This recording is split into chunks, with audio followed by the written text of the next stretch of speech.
Assalamualaikum dan salam keluarga Malaysia. Berita perdana edisi 9 April 7 Ramadan. Saya Farhatul Asyad Osman. Dan saya Ivan Tuh. Terima kasih kerana memilih berita perdana paparan utama malam ini.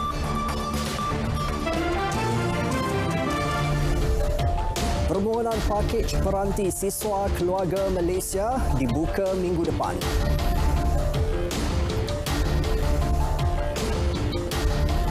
Lembaga Peperiksaan Kemuka laporan penggunaan set soalan SPM sama.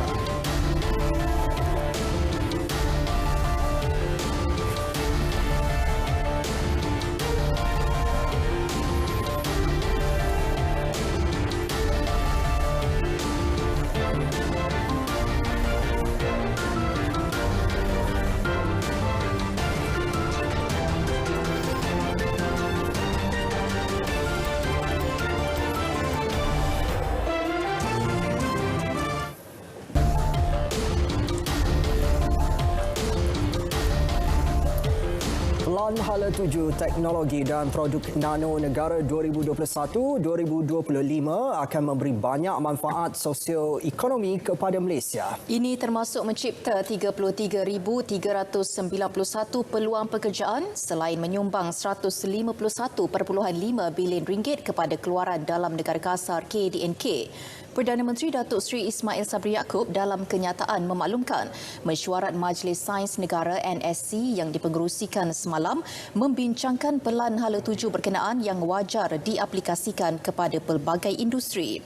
Ia selari dengan revolusi industri 4.0 seperti pertanian pintar, tenaga boleh dibaharui, industri halal dan teknologi perubatan. Beliau turut memaklumkan sebanyak 33,391 peluang pekerjaan yang diunjurkan melalui pelan berkenaan pula merangkumi 5,968 pekerja berkemahiran tinggi. Manakala 24,755 pekerja separuh mahir serta 2,668 pekerja kurang mahir. Permohonan pakej peranti siswa keluarga Malaysia bagi pelajar institusi pengajian tinggi IPT akan mula dibuka 15 April ini. Dijangka 400,000 pelajar daripada golongan B40 di seluruh negara mendapat manfaat. Ya, Menteri Komunikasi dan Multimedia Tan Sri Anwar Musa memaklumkan permohonan boleh dibuat di kampus pengajian atau secara dalam talian. Ia turut dibuka kepada pelajar pengajian jarak jauh.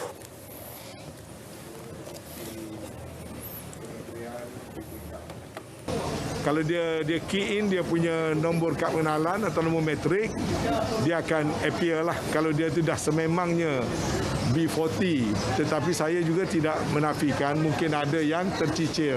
Dia masih boleh juga memohon, ya. Dia boleh memohon dan kita anggapkan itu sebagai kes-kes rayuan. Cuma mungkin batch yang pertama kita sampaikan dulu kepada yang tidak ada masalah, ya. Kemudian yang dalam kes kategori rayuan tadi kita boleh sampaikan dalam shipment yang kedua, bergantung kepada jumlah peranti yang sampai.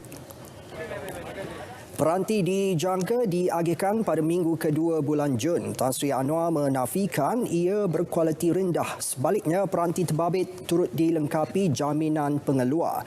Beliau ditemui selepas menyampaikan sumbangan bakul Ramadan di Kota Baru, Kelantan. Jumlah kuota jemaah haji Malaysia tahun ini dijangka diketahui dalam tempoh terdekat. Ketika ini, tabung haji menanti jumlah jemaah dibenarkan mengerjakan ibadah itu oleh Arab Saudi. Menteri di Jabatan Perdana Menteri Datuk Idris Ahmad memaklumkan jumlah kuota akan dimaklumkan tabung haji kepadanya sebaik ia dimuktamad. Agensi pengurusan haji itu juga memberi jaminan urusan persiapan jemaah haji telah disiapsiagakan.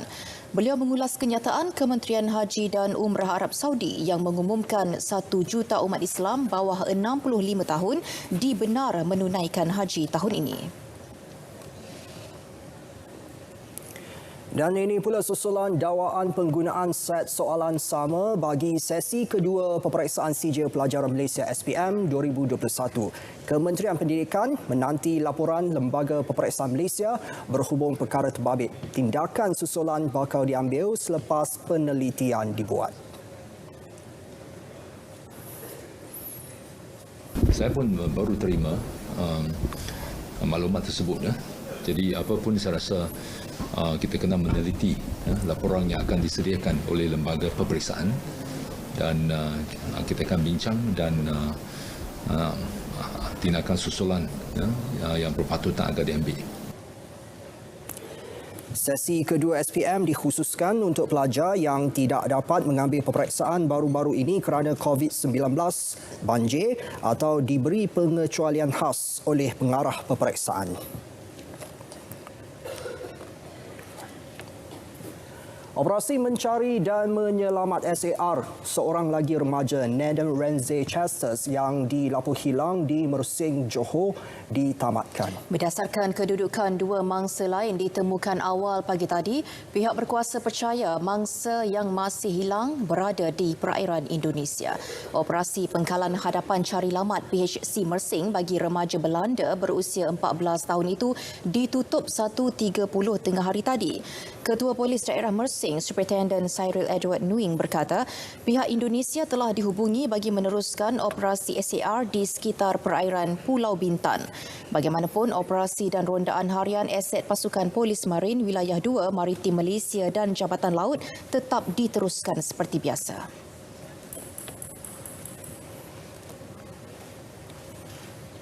Buat masa ini kita tidak dapat secara resmi keadaan dia bagaimana, tetapi kita letakkan dia sebagai masih hidup because we don't really saw the body or whatever, kan? So I just put the word missing person for the time being. Dua penyelam yang hilang, Adrian Peter dan Elysia Alexander, berjaya ditemukan 1 pagi tadi sekitar 70 batu nautika dari lokasi terakhir mereka dilihat Rabu lalu.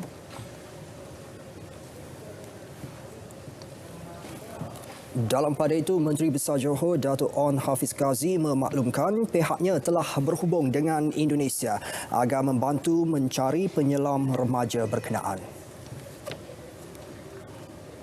Jadi pada masa sama, usaha masih lagi dibuat oleh semua agensi in terms of search and rescue for the last victim, and we'll do our best to find the missing fourth person, insyaAllah. So sama-sama kita doakan misi search and rescue ini terus berjaya, dan we are hoping for a speedy recovery untuk 3 mangsa yang baru dijumpai ini. Beliau turut mengesahkan kerajaan negeri akan menanggung semua kos perubatan penyelam yang diselamatkan. Ketika ini, mangsa terselamat dirawat di Hospital KPJ Pasir Gudang.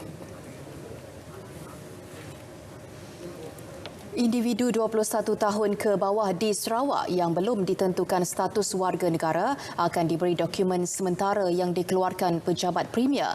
Dokumen itu boleh dijadikan sokongan untuk memohon kemudahan pendidikan dan kesihatan di negeri tersebut.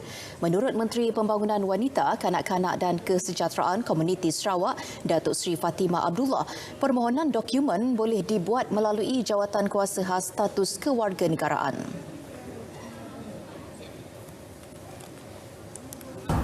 That this exercise and the issuance of the temporary documentation is only meant for specific purpose of facilitating or assisting the stateless person in applying for access to the education and health facilities in the state, and is not dan bukan a representation nor a promise in any way, janji. It is not, ianya bukan satu representation or a promise in any way whatsoever as a means of obtaining Malaysian citizenship. Usaha itu dilaksana bagi membantu individu tanpa warga negara, khususnya kanak-kanak, untuk memiliki akses pendidikan dan kesihatan. 16 rakyat Malaysia ditahan pihak berkuasa Kemboja. Perkara itu disahkan Menteri Luar Datuk Seri Saifuddin Abdullah. Beliau bagaimanapun tidak mengulas lebih lanjut mengenainya, termasuk punca penahanan, dan kesemua warga Malaysia yang ditahan dilapor berada dalam keadaan baik. Yang terbaru, kita dapat maklumat ada 16 orang warga negara yang ditahan oleh pihak berkuasa Kemboja yang sekarang ini telah dihantar ke Balai Polis di Phnom Penh untuk disiasat.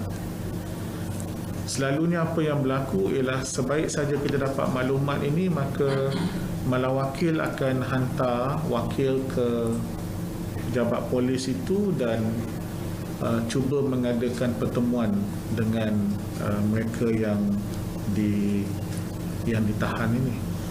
Lazimnya hubungan kita dengan pihak berkuasa Kemboja ni baik, ya. Dia yang jadi masalah ni bila kita tak tahu mereka di mana. Kalau mereka telah ditahan, lazimnya kita akan dapat jumpa, kita boleh bagi khidmat konsular dan sebagainya. Wisma Putra akan terus mengikuti rapat perkembangan kes berkenaan.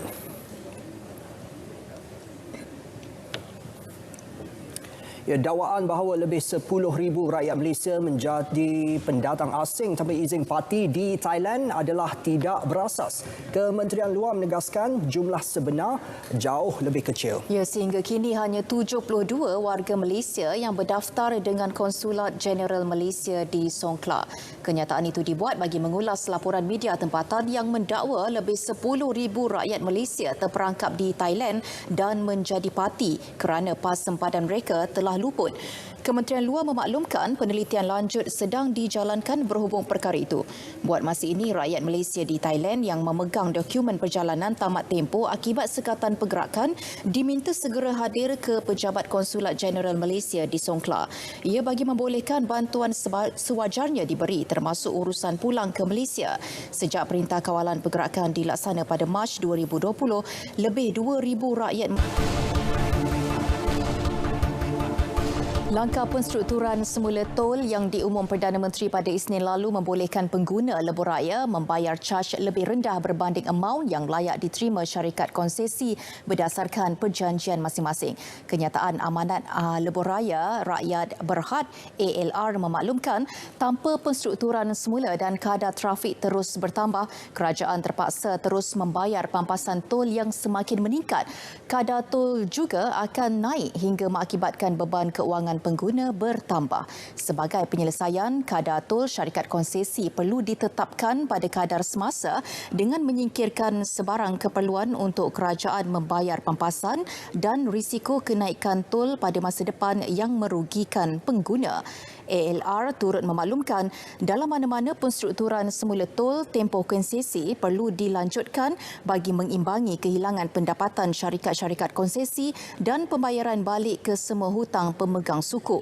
Untuk itu, ALR menyifatkan cadangan penstrukturan semula yang dikemukakan sangat unik kerana mampu mengurangkan tempoh lanjutan konsesi yang diperlukan. Ini kerana ALR akan memulangkan konsesi lebuh raya kepada kerajaan setelah semua hutang dibayar sepenuhnya. Dan dalam perkembangan berkaitan Amanat Lebuh Raya Rakyat Berhad, ALR memberi jaminan tiada pekerja akan diabaikan dalam proses pengambilalihan 4 syarikat konsesi lebuh raya terlibat dalam penstrukturan semula tol iaitu Kesas, LDP, Sprint dan Smart. Ini kerana pengambilalihan itu bukan sahaja membabitkan infrastruktur dan aset sedia ada, malah yang paling utama adalah tenaga kerjanya. Pengambilalihan keempat-empat syarikat konsesi tersebut membabitkan nilai perusahaan agregat 5.48 bilion ringgit.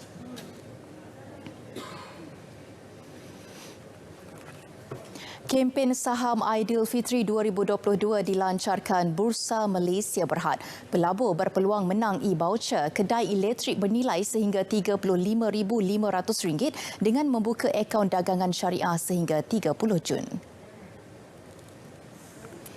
Ketua Pegawai Eksekutifnya Datuk Muhammad Umar Swift memaklumkan program merupakan salah satu inisiatif kempen pelabur runcit syariah.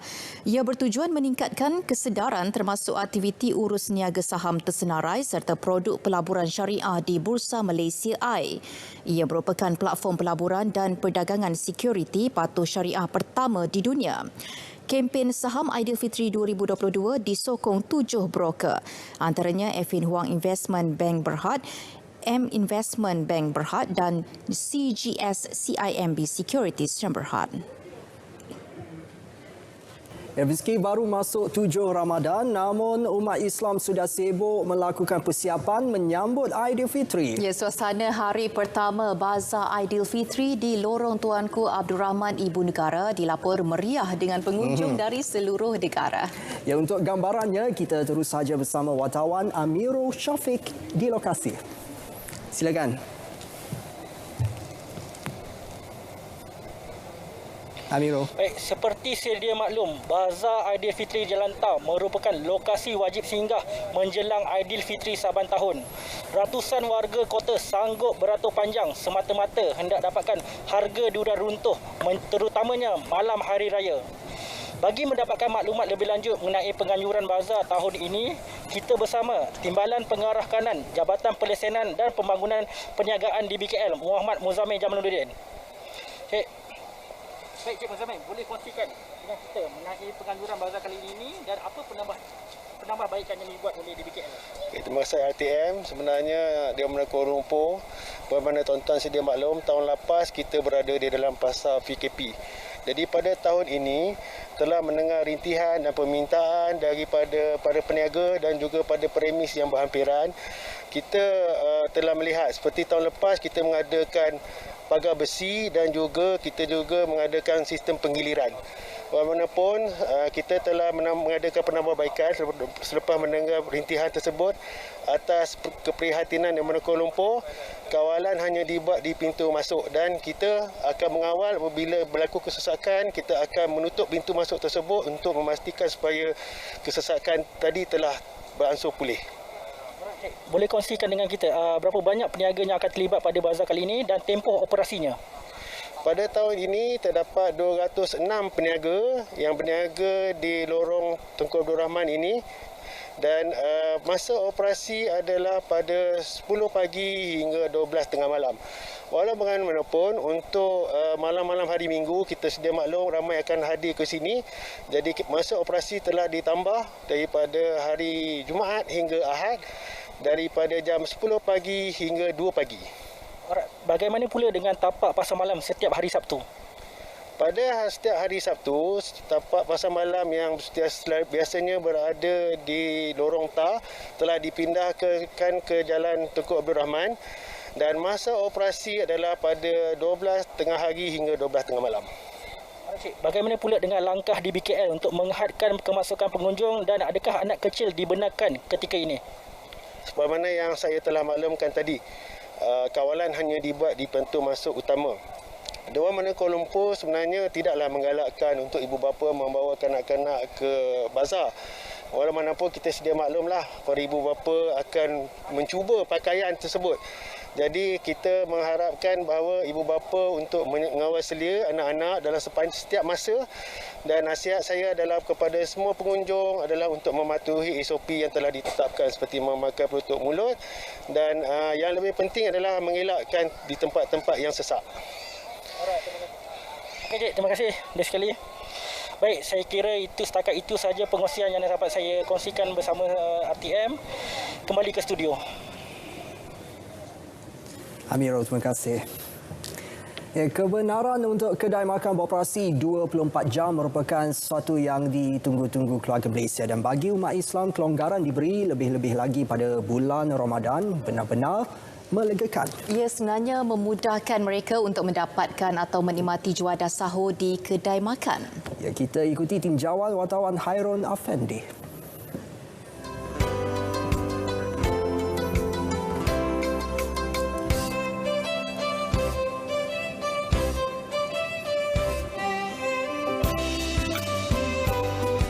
Begitulah suasana di beberapa kedai makan sekitar ibu negara yang beroperasi 24 jam. Masih ramai pelanggan meski waktu sudah melepasi pukul 1 pagi.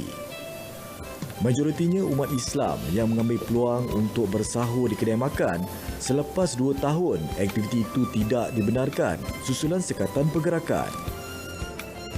Sebab before kita makan pun kat rumah macam bosan asyik masak je kan. So macam ni kita orang Johor selalu dah buat makan makanan Johor je, duduk kat rumah makanan Johor je. So bila macam ni banyak ni macam makanan Pantai Timur kan. Biasanya tak payah pergi Kelantan kot, tak payah pergi Terengganu, boleh ada semua kat kampung baru ni. But now dah boleh makan luar.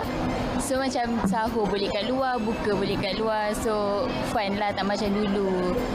Berterima kasihlah kepada kerajaan selama 2 tahun ni kan. Saya tunggu sangat-sangat ni kan. Dapat lepak dengan kawan-kawan, bersahur kat sini kan. Tempat pun menarik. Lama juga saya tunggu 2 tahun tu. Nak dapat lepak-lepak macam ni kan. Itulah harap diteruskanlah kan kerajaan, tak ada lagi lockdown ni. Bagi saya memang sangat bersyukurlah kita boleh lepak dengan kawan sampai ke sahur, and then yalah, makan kat luar tak sama feel makan sahur kat rumah kan. Pelanggan yang ditemui juga mengakui kepentingan pematuhan SOP ditetapkan para peniaga. Langkah itu bagi mengekang penularan COVID-19. Pasal masih berharap masyarakat jagalah SOP kan. Pasal kita ikut jarak kan, takut kerajaan dah bagi macam ni kan, kita kena berusaha lah sendiri kan, masing-masing buat jarak ke apa.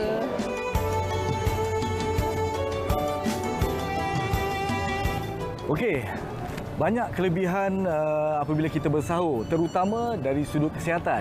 Jadi makanan dah terhidang depan saya. Hairul Afandi, Berita RTM.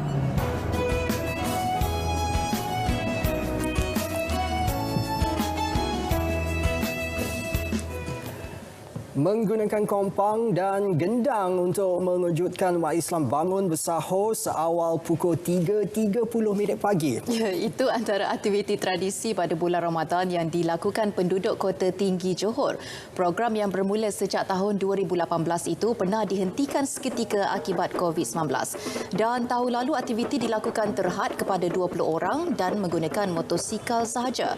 Namun kali ini penyertaannya hampir 100 orang dengan menaiki lori dan pacuan 4 roda. Memang ada kelainan pasal dari segi dia punya penggabungan tu lagi orang kata bertambah lah. Jadi penglibatan daripada semua pihak semua amat sangat orang kata kerjasama tu baiklah. Tingkat gabungan gugusan Felda Adila ni kita memang mengharapkan beberapa program di peringkat anak-anak muda untuk memberikan satu tradisi yang berbeza berbanding dengan kawasan-kawasan lain. Jadi hari ini memang saya menyokong aktiviti sebegini supaya anak-anak muda ni dapat membantu dan mengeriahkan aktiviti Ramadan, dan insya-Allah kita akan lakukan setiap tahun dan demi tahun yang akan datang.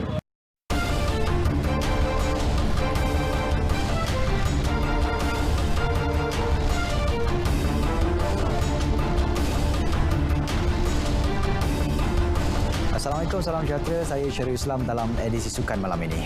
Saingan kejohanan badminton terbuka Korea 2022. Bergu campuran negara Tian Kianmeng Lai Beijing meneruskan momentum kecemerlangan untuk melangkah ke perlawanan akhir selepas menewaskan bergu Indonesia Rinov Rivaldi Pitas Haningtyas Mentari pada persaingan separuh akhir. Baik, ini perkembangan Sukan Commonwealth Birmingham 2022. Juara bertahan kategori PES Sukan Bowling Padang, Siti Zalina Ahmad yakin mampu bertahankan pingat emas yang dimenangi pada edisi lalu bersama Emma Firiana Saroji. Beliau berazam menggunakan peluang latihan dan kejohanan siri ujian 4 negara di Birmingham sebagai medan membentuk gandingan ampuh bersama Emma.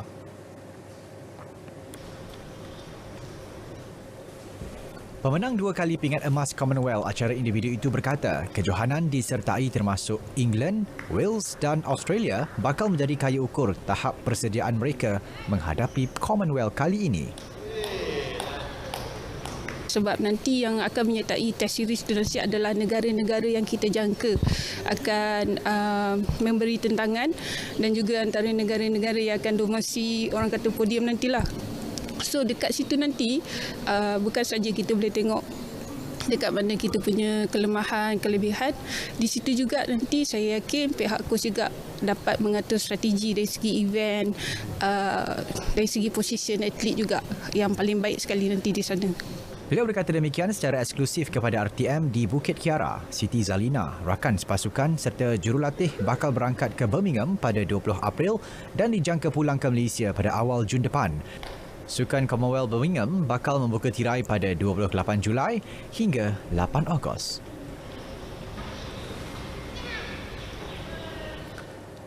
Atlet memanah senior negara Muhammad Zarif Shahir Zulkifli optimis akan merampas semula pingat emas yang gagal diraih pada Sukan SEA Manila lalu selepas meraih 1 perak dan 1 gangsa masing-masing dalam acara berpasukan lelaki dan berpasukan campuran sebelum ini. Memang saya dengan tim target untuk cakap ambil balik emas tu. Orang cakap biar benda yang dah lepas kita biarkan macam tu lah. Tapi jadikan ia sebagai satu pembakar semangat untuk comeback balik dekat Vietnam. Pasukan memanah negara bakal menyertai 2 kejohanan simulasi peringkat domestik yang dianjurkan Persatuan Memanah Kebangsaan Malaysia dengan kerjasama Majlis Sukan Negara MSN. Ia merupakan persiapan skuad memanah recurve kebangsaan dalam misi menebus kekecewaan pada Sukan SEA Hanoi, Vietnam yang dijadual berlangsung 12 hingga 23 Mei ini. Kedua-dua kejohanan itu berlangsung pada 13 hingga 15 April dan 20 hingga 22 April di Lapang Sasar Memanah Majlis Sukan Negara MSN Bukit Jalil. Saudara, sebentar tadi telah masuk waktu solat fardu isyak bagi wilayah Persekutuan Kuala Lumpur dan kawasan-kawasan yang sewaktu dengannya. Selamat menunaikan solat fardu isyak. Baik, saudara, skuad wushu negara menerima tamparan hebat berbaki 30 hari sebelum Sukan SEA Hanoi 2022 bermula.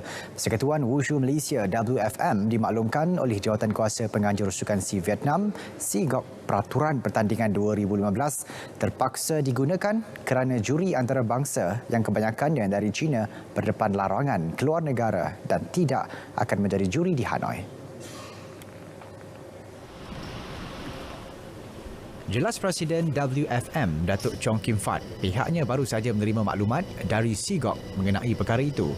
Perkabaran tersebut nyata mengejutkan atlet wushu negara yang berlatih menggunakan format Sukan SEA 2019 lebih 2 tahun setengah. Kita punya budak, sebelum itu kita sudah training dengan peraturan yang baru 2019. Dalam 2-3 hari ini kita akan cepat ikut peraturan yang 2015 lah. Itu satu yang memang saya yang bimbangkan lah. Lain, we are ready. Hanya tengok keadaan di Vietnam lah, apa akan berlaku. Atlet wushu harus segera menukar corak latihan selepas bersedia sepenuhnya dengan peraturan 2019 yang dianggap peraturan yang bakal diperkenalkan di Sukan Olimpik akan datang. Dengan menggunakan pakai peraturan 2015, atlet wushu negara diharap dapat meraih pingat di Hanoi tanpa menetapkan jumlah dan warna pingat. Pada edisi 2019 di Manila, skuad wushu merangkul 2 emas, 1 perak dan 1 gangsa.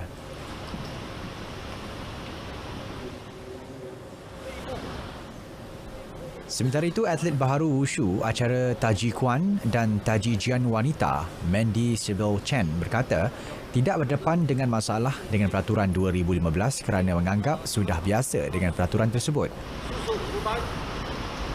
It is okay with me because Malaysia team has actually been practicing the new rules a few years ago. So we've been upkeeping it and training hard. Bagi memastikan kembali mahir dengan peraturan 2015, dia dan rakan sepasukan akan mengadakan latihan selama 6 hari seminggu bermula minggu ini. Grand Prix GP Malaysia Petronas 2022 bakal kembali menggegarkan litar antarabangsa Sepang SIC selepas dibatalkan 2 tahun berturut-turut iaitu bagi musim 2020 dan 2021. Bagi mengubat kerinduan peminat, SIC menjanjikan kelainan untuk saingan yang dijadualkan pada 21 hingga 23 Oktober depan. Wartawan Tina Ramah ada kupasannya.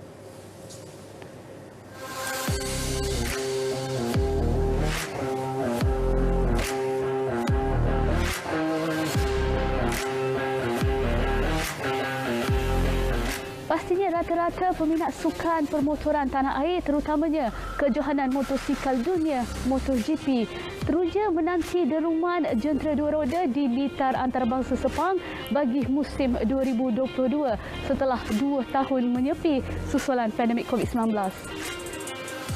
Dalam proses beralih ke fasa endemik, Kerajaan Malaysia telah mengumumkan beberapa kelonggaran prosedur operasi standard SOP termasuk penganjuran kejohanan sukan antarabangsa dengan kapasiti penuh. Sudah pastinya pengumuman itu meningkatkan lagi semangat pihak SIC untuk menganjurkan saingan MotoGP dengan lebih meriah apabila Malaysia diletakkan sebagai tuan rumah bagi venue pusingan kedua terakhir dalam kalender kejuaraan MotoGP musim 2022. Ketua Pegawai Eksekutif SIC Azhan Shafriman Hanif yang akan mengendalikan penganjuran GP Malaysia buat pertama kali sejak menjawat jawatan itu pada 2020 menjanjikan kelainan yang luar biasa buat peminat. Siapa-siapa yang beli tiket MotoGP tahun ni, parking adalah percuma. So kita tidak akan charge sebarang charge untuk parking. Dan juga kita punya tiket sekarang dah tukar daripada segi fizikal ke e-tiket sekarang. So those ada kelainan yang kita bawa untuk tahun ni. Tapi kita akan bincang yang lebih lanjut dengan pihak Dorna dan juga pihak Petronas sebagai title sponsor pada event untuk kita membawa satu kelainan yang belum pernah dirasai oleh mereka yang pernah berkunjung ke SIC untuk event MotoGP ini. Dan diharap semua yang belum membeli tiket harap dapat membeli tiket dengan secepat mungkin. Grab the early bird punya promotion. Kali ini aksi di litar Sepang hasil rekaan Herman Tilke ini tidak akan ada wakil pelumba tempatan. Namun Shafriman menekankan pihaknya akan berusaha untuk mendapatkan slot wildcard bagi pelumba negara iaitu Sharifuddin Azman atau lebih dikenali sebagai Damok dan Daniel Shahmi dalam kategori Moto3. Kita akan cuba sedaya upaya untuk mendapat slot wildcard tu untuk Malaysian Rider supaya rakyat Malaysia yang datang untuk melihat MotoGP ada dapat peluang untuk melihat rider kita beraksi at least dalam Moto3 championship ya. So dengan itu kita perlu memberikan peluang untuk mereka membuat yang terbaik dalam CEV. Dan insyaAllah kalau diberi peluang kita akan menampilkan sama ada Damok ataupun Damok dengan Daniel Shahmi sekali. Bergantung pada prestasi dan bergantung pada slot yang kita akan dapat di MotoGP Malaysia. Buat kali pertama sejak 2009, tiada wakil Malaysia di platform MotoGP termasuk kategori Moto2 dan Moto3. Ia disahkan melalui senarai lengkap pelumba musim 2022 oleh penganjurnya Dorna Sport. Bagaimanapun, SIC tetap mahu mencuba nasibnya melalui slot wildcard dan jika sesekalipun tiada pelumba tempatan terlibat, ia dijangka tidak akan mengurangkan kemeriahan saingan tahun ini. Litar antarabangsa Sepang pernah melakar sejarah apabila 2 kali dinobat penganjur terbaik MotoGP pada musim 2012 dan 2017. Siapa tahu musim 2022 SIC mampu meraih kembali pengiktirafan itu. Tina Ramah, Berita RTM. Sejuta umat Islam seluruh dunia dibenar mengerjakan haji tahun ini. Mereka bagaimanapun perlu mematuhi beberapa syarat ditetapkan. Perinciannya dalam rangkuman dunia malam ini.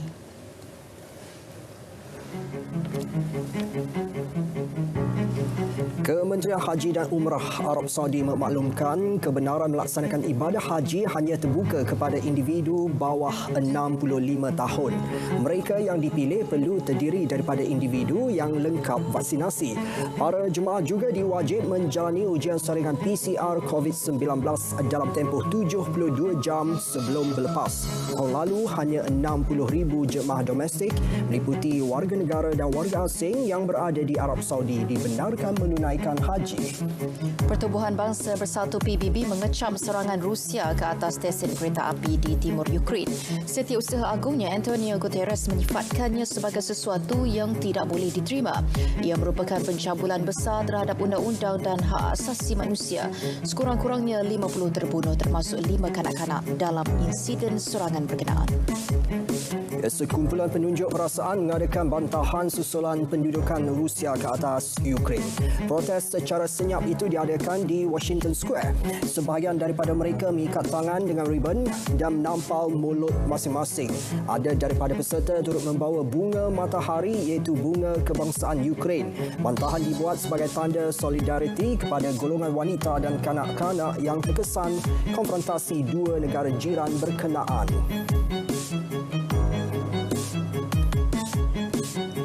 Bintang terkenal Will Smith dilarang hadir sebarang majlis anugerah Oscar selama 10 tahun akan datang. Beliau turut dilarang hadir sebarang acara dianjurkan Akademi Seni dan Sains Filem untuk tempoh sama.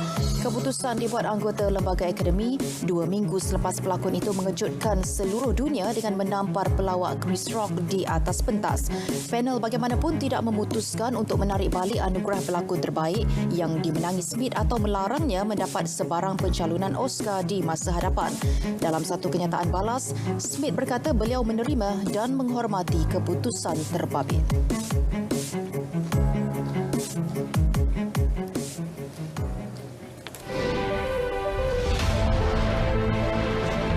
Himpunan peristiwa, kisah suka duka, konflik antarabangsa. Terkini kami rangkumkan secara komprehensif terus ke kaca TV anda. Saksikan berita dunia Isnin hingga Jumaat 11 malam di TV1 dan saluran berita RTM.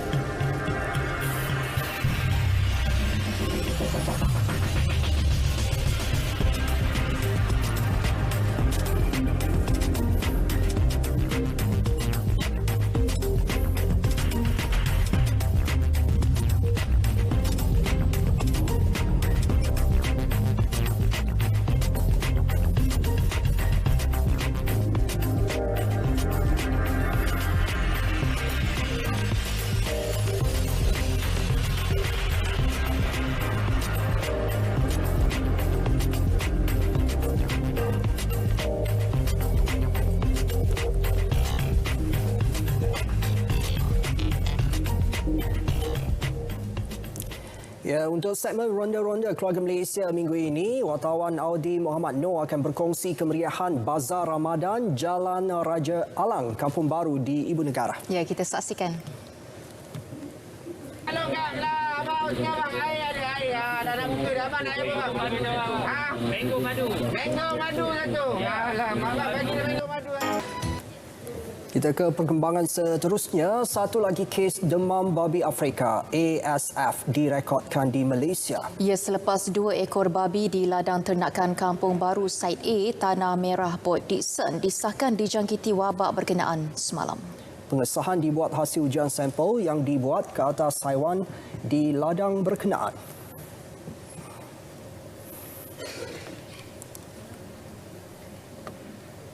Ladang ini merangkumi memiliki 275 ekor dan kita ambil sampel daripada 2 ekor dan semalam kita mendapat pengesahan izin positif dan kita telah mengadakan mesyuarat pada pagi ini untuk tindakan-tindakan selanjutnya dan izin sudah dikawal. Masyarakat ataupun rakyat tak perlu bimbanglah ya, sebab ianya bukannya penyakit yang boleh berjangkit kepada manusia. Dia hanya boleh berjangkit antara babi-babi itu sahaja. Ladang ternakan terbabit telah disita bagi membolehkan langkah pencegahan penularan wabak dilaksana.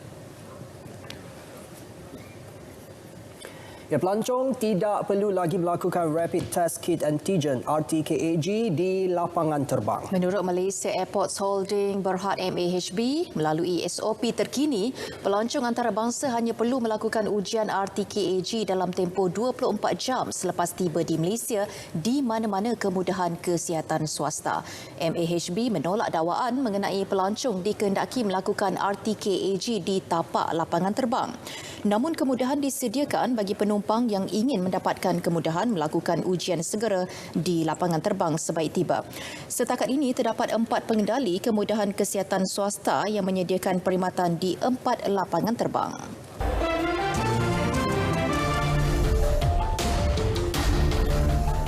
Wanita Rusia menggerakkan kempen gunting beg Chanel.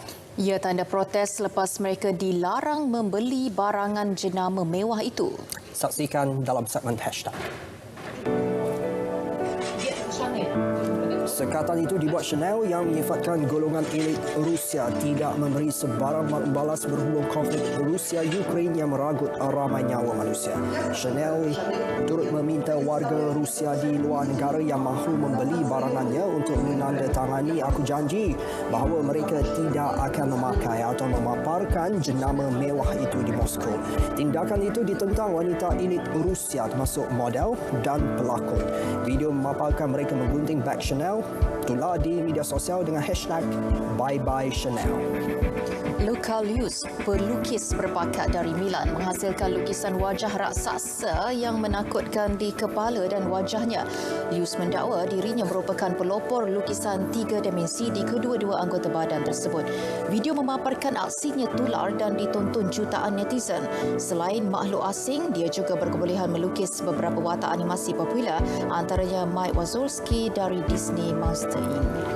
Seorang remaja perempuan berusia 17 tahun di California menjadi tumpuan selepas video memaparkan dia bersia-sia bersama itik peliharaannya tular di media sosial. Yudi Pulido memelihara itik yang diberi nama Affleck itu April tahun lalu dan sejak itu Pulido kerap memuat naik video keletah dan rutin hariannya bersama Affleck di TikTok hingga menerima tontonan tinggi dari seluruh dunia.